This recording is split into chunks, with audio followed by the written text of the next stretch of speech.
right, we do have a quorum present. Appreciate. Wow, our visitors slots are a lot less today. They must have heard we didn't do anything with alcohol today. I got you turned off, friend. So there's no alcohol bills on the. No, sir, you cannot be excused. No, sir. Who knows what we may decide to. Any other bills can be added at the chairman's discretion, I believe. So we may surprise them today. I'm joking. I'm joking to the people that may be watching. Anyway, I know Senator Millar has had a busy day. He's been in retirement. We've been in his retirement committee, and now he's come over to join us. So I hope this is the last time I get a chance to see you today, my friend. But let's open with. We are. Yes, we are.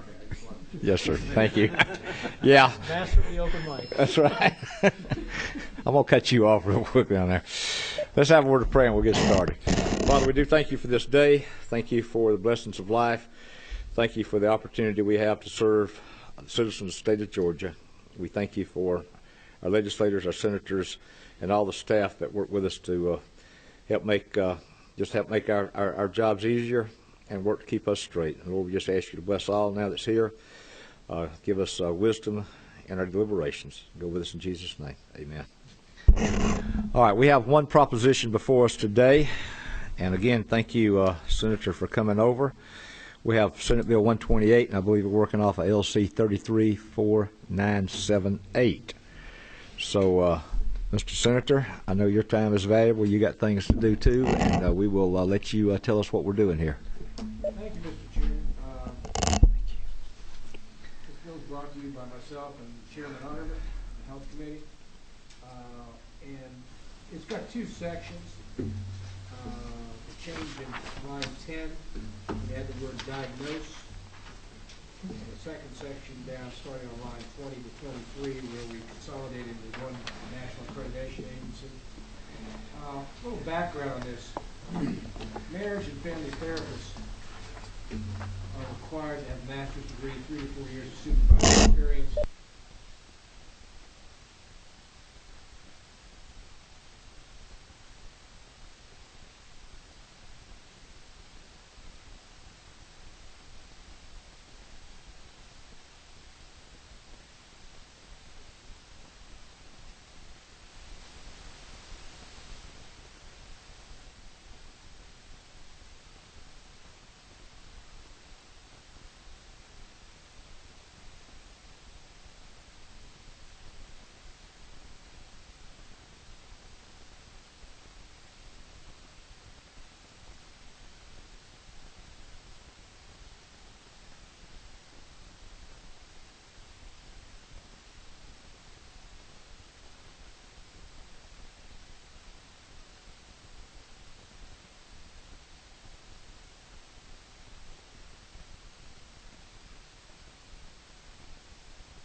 Thank you. And I did not have a sign-up sheet, but anybody that's here to speak for or against the bill, we'll get to you in just a minute.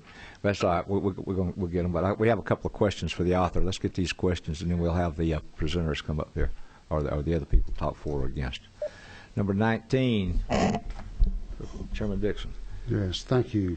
Senator Millar, a couple of questions for you. Do you interpret this to mean that that's the letter from that you referenced from Georgia Department of Behavioral Health, that without the word diagnose in there, that they will no longer be able to be reimbursed on Medicare or Medicaid, whatever? What I'm saying is that this is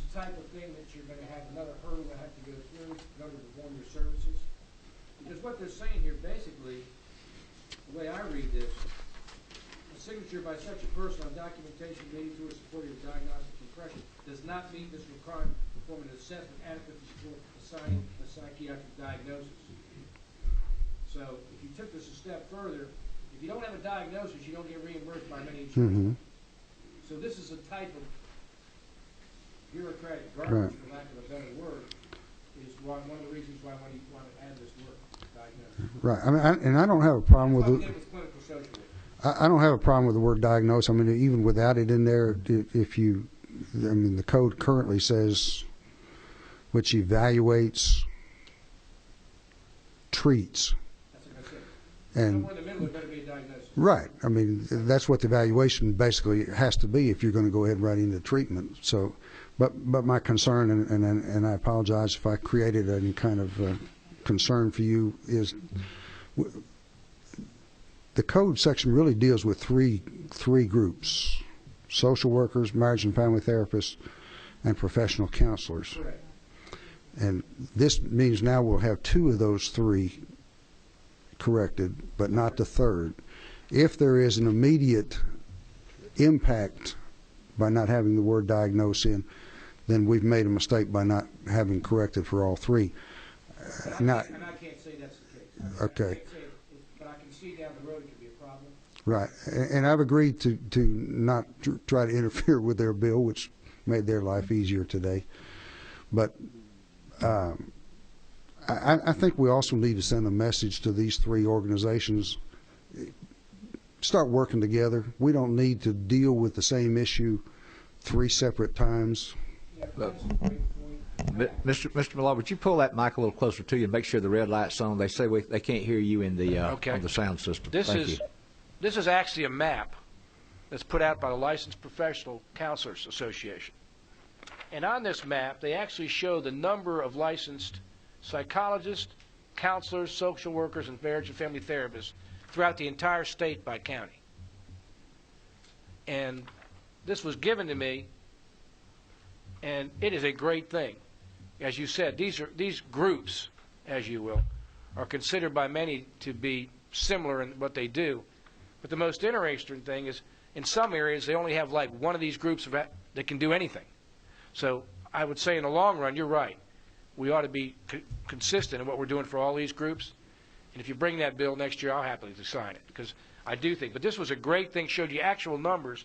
And you've got places in this state where you've got a licensed professional counselor, but you don't have a marriage therapist, or you don't have a psychologist, or you don't have a clinical social worker. So, again, if you took the department, by the way, Chairman Underman, I think, has had a discussion with the chairman of the head of this department.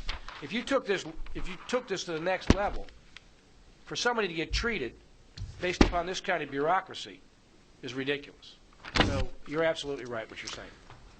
In the interest of full disclosure, my wife is an LPC, so I I knew have some that. vested interest I in knew that that. part of it. The other question that I think I need to know, and I know our chairman does adding the word diagnose at this point enable them to be reimbursed for anything beyond what they currently are able to be reimbursed from on an insurance basis? Not to my knowledge whatsoever. They're shaking their head no not behind to my you knowledge too. whatsoever. It's just, again, you know, we go back to, I'm from the generation, as are you, that Thank you. physicians diagnosed, okay, and that was it.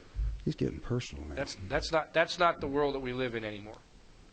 A lot of people diagnose anymore. Right. Anything further, Chairman Dixon? No, I'm through. You've lit it up like a Christmas tree here now. Representative Flood, you have a question, sir? I do. Thank you, Mr. Chairman.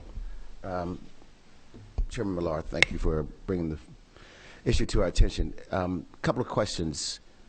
You mentioned that the licensed family therapist requires, well, let me go back before I ask that question. What is the definition of diagnose? Well, that's a real good question, because for me, if I'm going to be treated, someone's made a determination of what's wrong with me, and that to me is a diagnose. Don't laugh, Representative Taylor. That was a generic statement. That was not anything I particular. understand now. Yeah, we understand. I knew it when I heard the horse laugh up there, but anyway. So I would say for someone to treat me, they've made a determination that I have a problem that needs to be corrected. That would be a diagnosis. So why would that definition not be in the bill so we can be clear as to what exactly it means? I'm putting, yeah, in fact, Aubrey's going to answer that because we've got about, how many definitions do we have of diagnosis? It's not defined really. By Webster? Or the code, or, I'm going to have Aubrey. Let him do it. Thank you, Mr. Chairman. Aubrey Valance. That's one of the problems. Yes. One of the problems is that since it appears in 10 different code sections of healthcare providers, from optometrists to chiropractors to nurses to most of the providers, they don't define it. And when I went to Wikipedia to talk about diagnosis, it talked about the identification of the nature and cause of anything, and then talked about computer science, mathematics, and logic, and finally got down to medicine. And generally, diagnosis has been synonymous with analyze and evaluate, but it's not really defined anywhere. And the problem is, it probably means a little bit different to every profession, but where it becomes an issue is on managed care or insurance reimbursement, because in every insurance form you file, right here, somewhere it says the diagnosis, and they put down the diagnosis code to get reimbursed for it, and that's when it becomes an issue. But to be quite candid with you, it's not actually defined in those code sections. I know in the chiropractors it says diagnosed, in another section it says diagnostic, and some other healthcare that says diagnosis. If that answers your question, sir. Well, it does to some extent. Does a diagnosis require a specific set of skills or training in the medical profession? Well, where diagnosis is used, it's used in those code sections where those set of skills and learning and experiences are defined either in their definition or in what they call the scope. All of them have a scope defined, have a definition defined, and what they can do within their scope. But they don't then go down and define those individual words such as analyze, evaluate, assess, or diagnose. So in the case of the therapist, is there a scope that allows or refers to the ability for a therapist or a counselor to make a diagnosis or cover? We've got the definition right here for marriage and family therapy, right from the code. It says, means that specialty which evaluates and treats emotional and mental problems and conditions, whether cognitive, affective, behavioral, interpersonal, and goes on for about 20 more lines. But it uses the term evaluates and treats in there. And that was always synonymous with diagnosis. And the reason I did represent all three of those professions at one time. It'd be a lot better if I did it again, but they all agree. But when we passed the law, Senate Bill 93, 20 years ago, we didn't put diagnosis in there because at that time the psychologist had a problem with us using the term diagnosis. And so we, as a matter of compromise, as this is the art, we decided not to do that. We have worked out that compromise with them. They're here today to say that if there's a problem. But no, it is not defined, but we use the word evaluate and assess.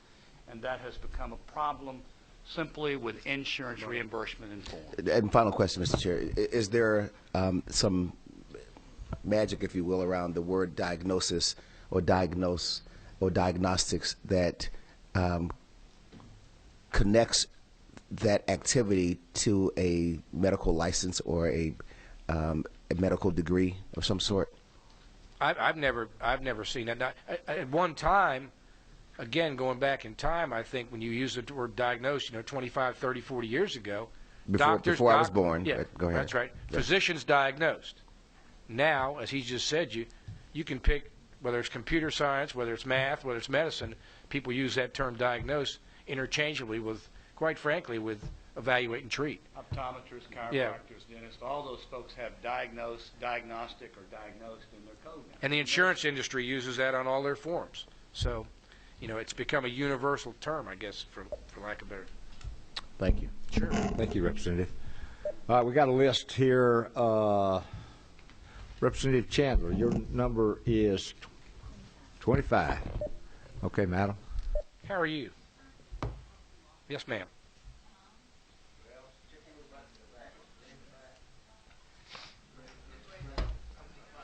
I thought I did it.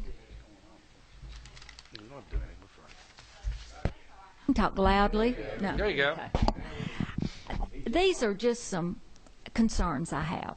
I too am LPC Okay. and have studied family systems somewhat. I understand the reason for family therapists being marriage and family therapists being able to diagnose to some extent. I would question the diagnosis, and I understand the reason for working with the family when there is a diagnosis. But to diagnose schizophrenia or to diagnose bipolar, just help me a little bit with that.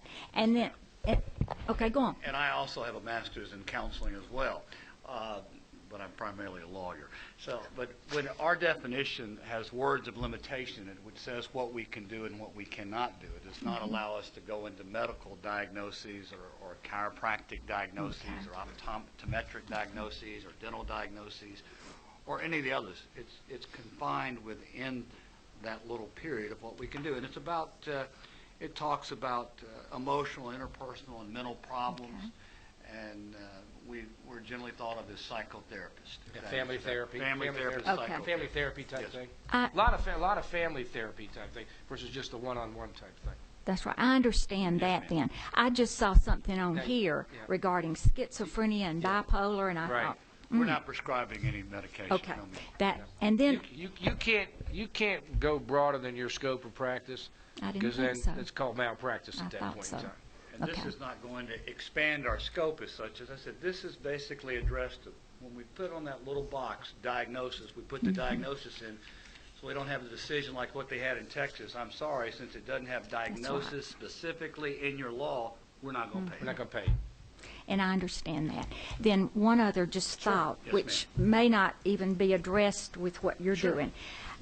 I know that people can say, I am a professional counselor, can hang out a shingle. Right. I am a marriage and family therapist and hang out a shingle. But this does not say licensed Well, professional counselor. Should it not say that?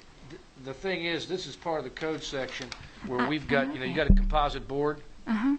and this is under this title section in the law. This is where all the board sections are. So it would be it would be only licensed people. Yes. Yes, ma'am. Same, Okay. Yes, ma'am. same thing. If you look at the caption of the bill, Mm-hmm. it says relating to professional counselors, social workers, and marriage family. It doesn't say licensed in front of any of them. But that's exactly what it is. No, you're That's absolutely correct. correct. You're correct. I like your earrings, too, before I forget. Thank you. Not yours. Uh, Not yours. Representative Rutledge, what's your number, sir? Oh, you're not on? 27? Oh, I'm sorry. Okay, I'm sorry. Representative Bennett. Representative Bennett, sorry. Sorry, sir. Thank you. How are Thank you? you, Mr. Chairman, and to the gentleman. I do have a couple of questions, Sure. if I may. When we talk about scope of practice for licensed versus not, but if I may just get a little clarification on the previous question, are you stating that by code, marriage, professional counselors, social workers, and marriage and family therapists are licensed, are Yes, all they're licensed? all under the composite board. The Secretary of State has various, and this is a composite board that they're under. Okay. They're all regulated, to answer your question. Thank you. My concern is in line 10, where we do give the term diagnosis, and yet in this bill, the diagnosis is not limited to the specific profession. If they go outside the scope of their profession, they're guilty of malpractice. Okay? That's true with any particular profession. So that, I'm not saying it doesn't have to be said, but you can only go what you're allowed to do within your job. If you exceed that, then you're going to be liable. If you try to practice something that you're not licensed, allowed to do, you're going to pay the consequences for it if there's damages to a third party. Thank you. Is there a difference between diagnosis and assessment? Well, that's again. I think to me the The difference here is the fact of whether or not people want to pay people. Because if you have diagnosis on the insurance form, there's no problem. They're doing the same thing. If you're going to treat me, as I said earlier, okay, then you've evaluated me. To me, that's a diagnosis. If you're going to treat me in some way, and that's what they're doing here. So I think it's more an evolving of that term, of where we've gone. In order for people to be compensated, we've had to come up. That's the generic word anymore, diagnose, that everybody accepts on their insurance forms. One last question, Mr. Chairman, if I may. Is there a problem with the professional counselors and social workers now getting reimbursed without the term diagnosis? This is one of the first examples we saw, this letter from our own State Department, okay? And we can envision that could happen. What we did back in 2012, we added diagnose for the clinical social workers. Only clinical. Only clinical social workers, not all, just clinical social workers.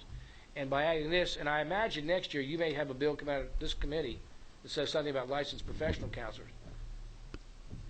Thank you. If somebody wants to go home. So I think that's going to, I think you'll probably see that because I agree with Representative Dixon's statement that really it would be nice to be consistent when we got all these three areas in the code. It would make good sense. Have all three have the same verbiage. Yes, absolutely. Thank you. Thank you, Madam. Number 24, Representative Taylor. Oh, Harrell. Okay, sorry. I called the wrong one. Okay, Representative Harrell, you're up. Thank you. All right, Senator, your bill does two things and two things only. That's correct. It makes a one-word change to the definition, and in the second part, it changes the accrediting agency. That's all your bill before us today does. That is correct. I think some of the confusion and concern is I guess the code section that is not before us, but that governs this practice, and as you mentioned before, under the Secretary of State's office, that code section has additional licensing requirements, I guess, for the practice that we're changing the definition of, and then the scope of practice that you've mentioned a time or two, that if someone expands beyond their scope of practice could be charged with malpractice. Yes. Is that scope? Where's that scope of practice? Is that in an industry, or is it in Georgia code? We've got it here. I can answer that, sir. It's a composite board. That's what they call it. And there's three separate professions licensed under it. The social workers, which have different breakdowns of licensed clinical and non-clinical. Then you have the professional counselors. And then you have the marriage and family therapists. All of them have different scopes. What they can do. All of them have different areas that they can do and different areas of expertise. Their education and experience is very similar, but they all have different scopes. And the marriage and family therapy scope is defined right there in that bill. That's what you see. Okay. That's it. The social work would be defined elsewhere, which I have at 4310A3, and the counselors would be defined. But they call it the composite board because we had three professions that were very similar but not identical. And they were fighting initially, and they all came together and did one bill back under Senator Culver Kidd years ago. That's a long time ago. So under that scope, and again, I believe some of the handouts may have unintentionally brought pause to certain members of the. I think the part about schizophrenia, bipolar, and all that. Well, kind of stuff. Because I look at your bullet point number 2, and you talk about attention deficit disorder can be treated with medications. Autism, depression, anxiety are all illnesses that could result in a prescription of a medication to treat these effects. Whereas the scope of work for this particular profession, these do not prescribe. We cannot. There's no prescription. There's no prescriptions. We have no prescription authority. Our scope is right here. That's it. Number 2 will probably disappear off these talking points. Good idea. Because I don't think it's been helpful. Yeah. I got the message.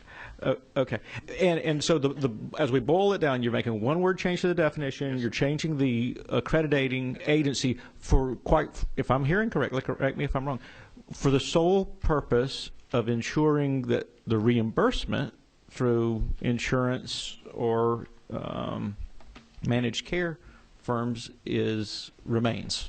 This doesn't change reimbursement rates. It doesn't change anything. What now we're seeing is what you see with the state is they're saying, well, we're going to go ahead and accept your assessment and accept your treatment, but you got to send it to another practitioner and have them sign off, which increases the cost to the state, which increases the cost. No. Right now, we are anticipating that this could grow across the country. We're seeing some bad decisions in Texas, but it's not an increase in our scope. Now we just call it assessment or evaluate, but under the diagnosis section of the reimbursement on the insurance form, it says diagnosis, and you put your diagnosis code in. Thank you. You got it. Thank you. One more question, and we'll have a couple other. Well, we got another presenter. Just real quickly, you know, my company went through this a few years ago with our company EAP plan, which basically, you know, went from evaluate to diagnose because we switched the insurance providers. Right. And at that point, my company does, Senator Miller, you know, my company does, we have a lot of people with combat stress-related things, and basically without the diagnosis terminology in there, they couldn't get reimbursed when we switched insurance plans. The other thing I just want to point out is, you know, when I took my car last week to get, you know, had a problem, my mechanic diagnosed my car because he said this is a piece of diagnostic equipment, so the definition is definitely broad. That's generic. It is generic. It's become generic. You're absolutely right. Representative Stevens, you have a question. Thank you, Mr. Chairman. Is there a physical note attached to this? Why would there be a fiscal note? I'm asking you. There's really no reason for it. It's not increasing their payment. This is just making sure they continue to get paid by adding this word in here. According to my understanding, the Department of Community Health has sent out the letter saying that if you don't have the word diagnose, if you don't diagnose on the insurance forms now, you can't get paid. So, in fact, to be honest with you, based upon the department letter here, if we don't do this, it could end up costing people more money because they're going to have to go see another treaty professional. So there's no additional cost from doing this. It's not a fiscal matter. Thank you. all right, we have anybody else wants to speak for and against the bill? Yes, sir. Would you come up to microphone 1 over here at the podium and identify yourself? Oh. Is check the button back there. Is that? Press that gray button that's in the back. Yeah. There you go. Thank you. My name is Ryan LaRosa. I'm with the Medical Association of Georgia. We represent 7,200 physicians across the state. MAG opposed Senate Bill 128 when it was in committee in the Senate and are still opposing it today. We're opposing it because we believe the term diagnose is a medical term and should be reserved for MDs and DOs. Moreover, a diagnosis for a physician is arrived at by the practice of diagnostic medicine, something a physician has been trained 12 years to do. And we believe the word assess would be more appropriate than the word diagnose for this code section. I'll take any questions. Any questions for the presenter? I see none, sir. Thank you, Mr. Thanks for Chairman. being here. All right, anybody else? Anybody else speak for or against the bill? Yes, ma'am. Come up if you would, identify yourself, please. Thank you, Mr. Chairman, members of the committee. I'm Rebecca DeHart. I'm here to represent the Georgia Psychological Association today, and I'll be quick. We just wanted to express our support for this bill. Okay. Thank you, madam. All right. Anybody else? Everybody wants a chance. We don't want to turn anybody down. Any other questions by the committee? If not, we're open for Representative Dixon. Move do pass for Senate Bill 128. Got a move and second. All those in favor, let them say an aye. Aye.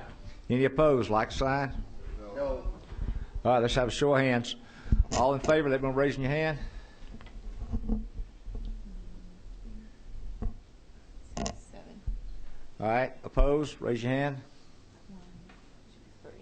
3. 7-3. Motion is passed, and we'll get that over for you, sir. I hadn't been at, but I can do whatever you want me to do, sir. I think I just said, okay. Members of the committee, before you leave. Chairman, Pope Francis, thank you. Yes, Pope Francis, thank you, sir. Members of the committee, I want to thank you for our first year. As far as I know, this is the last proposition to come before the committee. I thank you for working with me this year. I have enjoyed the heck out of it. Those that didn't make the dinner the other night, you missed a treat. I thought that was very, very well put on. We hope to do that again.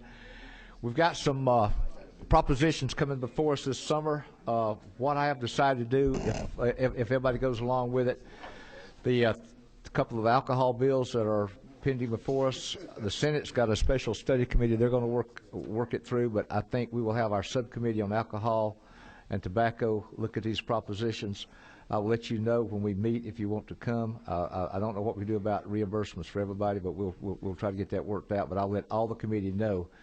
But I definitely want the alcohol and tobacco folks to be there, and we're going to hear these propositions and hopefully start pretty early and look at these things so we can get something worked out. Maybe 2 or 3 meetings. We've been invited to come down to some places and meet, but I think we probably, in all fairness, need to meet at a neutral site, which would probably be up here.